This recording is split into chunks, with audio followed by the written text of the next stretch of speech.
Now, eto naman po, Kuya Mark. Kung halimbawa, nag-aaway kayo o nagsisigawan, matatawag ba yan ng oral defamation?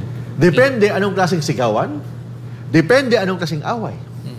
Kung nag-aaway kayong dalawang mag-asawa, kayong dalawa lang sa kwarto, nagsigawan kayo doon, pwede mo ba idemanda yung asawa mo ng oral defamation? Hindi. Bakit? Di ba, ang oral defamation, number one, speaking false or malicious, pwede ganon. Second, speaking in public.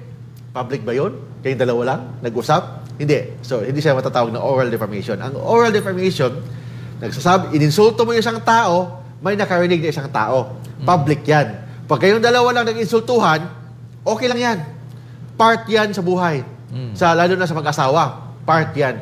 Pero kung nag-usap, nagsisigawan kayo, nag-insultuhan kayo, in public, ang purpose mo is to destroy or injure the person's name, reputation, and honor. That is considered oral defamation.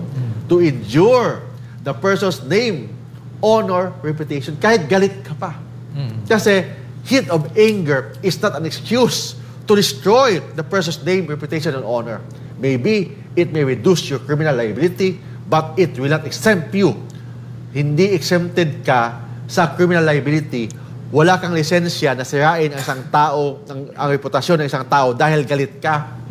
So, ibig sabihin, you can still be liable for oral defamation.